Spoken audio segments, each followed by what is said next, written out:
कौन क्या बोल रहा है उससे अब कोई फर्क नहीं पड़ता हमें, क्योंकि वो जा चुका है। छोटी सी रिक्वेस्ट है कि कोई अगर प्यार और ब्लेसिंग नहीं दे पा रहा है मेरे बेटे को, तो इट्स ओके, तो बाकी सब कुछ प्लीज बंद कर दीजिए।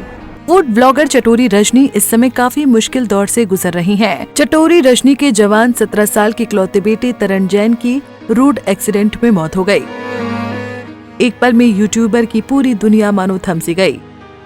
बेटे की मौत से चटोरी रजनी काफी सदमे में है, लेकिन जैसा उनका बेटा चाहता था कि उनकी आंख में एक भी आंसू न आए, चटोरी उस ख्वाहिश को पूरा करने की पूरी कोशिश कर रही हैं। हाल ही में चटोरी रजनी लाइव हुई, जहां उन्होंने अपना हाल बताते हुए कहा कि उस समय वो केरल में थी और उनके पति ऑफिस में थे। जिस जगह पर तरण की मौत हुई वहां ना तो कोई सीसीटीवी कैमरा था और न ही कोई शख्स था जो हादसे के बारे में बता सके। हम में से किसी को नहीं पता क्या हुआ और क्यों हुआ, बस इतना पता है कि वो चला गया। रजनी ने कहा कि हम अब जानना भी नहीं चाहते कि आखिरकार क्या हुआ था, क्योंकि वो चला गया। क्या करें हम कुछ भी चीज जानकर। दुनिया है, दुनिया गोल है और लोग बहुत सी बातें कर रहे हैं, मुझे पता है, कोई बात नहीं। ये दुनिया का काम है, कौन क्या बोल रहा है उससे कोई फर्क नहीं पड़ता, क्योंकि वो जा चुका है। मेरी टीम में एक ही बच्चा है, बहुत परेशान हो चुकी है, उससे अब हैंडल नहीं हो रहा है। लोगों के कमेंट्स ने उसे निराश कर दिया है। मैं एक बच्चे को खो चुकी हूँ और दूसरे बच्चे को परेशान या दुखी नहीं देख पा रही हूँ। एक छोटी सी रिक्वेस्ट है कि कोई प्यार और ब्लेसिंग नहीं दे पा रहा है तो कोई बात नहीं, बाकी सब कुछ बंद कर दीजिए।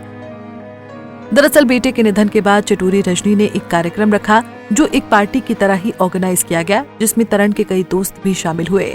तरण जैन ने अपने दोस्तों से कहा था कि एग्जाम खत्म होते ही पार्टी करेंगे, इसलिए रजनी ने फेयरवेल पार्टी रखी थी, जिसमें तरण के सभी दोस्त आए थे। इस दौरान रजनी ने स्पीच भी बोली थी, जिसमें उन्होंने कहा था कि हम वही कर रहे हैं जो हमारे बच्चे को बहुत पसंद था। दोस्त, म्यूजिक, फ्लावर और सब लोग खुश रहे। उसे बिल्कुल पसंद नहीं था कि किसी की आंख में आंसू हो। वो हमेशा सबको प्यार करता था।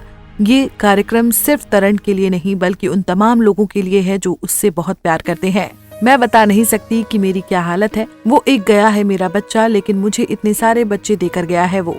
इसके बाद चटोरी रजनी बेटे के लिए गाना गाती हैं, जिसके बाद दोस्त भी तरण के लिए गाना गाते हैं और चटोरी रजनी इमोशनल हो जाती है। कुछ यूजर्स चटोरी रजनी को दिलासा देते हुए नजर आए, तो कुछ ने उन्हें ट्रोल करना शुरू कर दिया। लोगों का कहना था कि उनका बेटा चला गया, लेकिन उनकी आंख में एक भी आंसू नहीं है। साथ इस उनके पार्टी शब्द को सुनकर उन्हें ट्रोल करने लगे। ट्रोलिंग के बाद रजनी ने लाइव आकर कहा कि उनकी टीम ने वीडियो शूट किए थे, क्योंकि वो हमारे फॉलोअर्स को हमारे बारे में दिखाना चाहते थे कि हम अपने बच्चे से कितना प्यार करते थे, उसके लिए क्या कर रहे हैं। मैं इसलिए नहीं रो रही हूँ क्योंकि मेरा बच्चा नहीं चाहता था कि कोई रोए, खासकर उसकी मम्मी के आंख का आंसू से बर्दाश्त नहीं था। मुझे किसी ने समझाया था कि जब आप रोते हो तो आपको दिलासा देने के लिए इतने लोग हैं। आपका बच्चा वहाँ खड़ा होकर रो रहा है, उसे संभालने के लिए कोई नहीं है। रजनी ने फैंस से रिक्वेस्ट करते हुए कहा कि उसके लिए ना रोएं, मेरा बच्चा हमेशा हंसता रहता था, शायद वो उसी मकसद से आया था। उसकी मम्मी हंसती रहेगी, वो हंसाना तो नहीं आता। इतना कहते ही रजनी फूट फूट कर रोने लगती है। चाहे कितनी भी टेंशन क्यों ना हो, टीचर जान क्यों नहीं हो, वो तब भी हंसता और हंसाता। लगता था वो इसी मकसद के लिए आया था और उसका मकसद उसकी मम्मा जरूर पूरा करेगी। हंसती रहेगी, हंसाना तो नहीं पता दूसरों को, एटलीस्ट उसकी मम्मा स्माइल करेगी।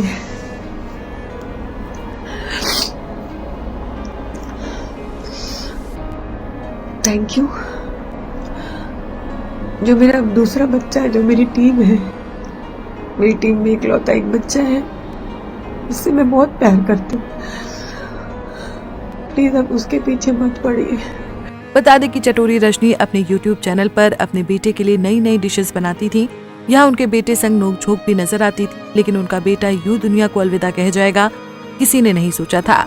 जवान उम्र में बेटे को खो देने का दर्द एक माँ ही बता सकती है, मगर चटोरी रजनी के लिए ये वक्त काफी मुश्किल भरा है। भगवान उन्हें इस मुश्किल घड़ी से निकलने की हिम्मत दे।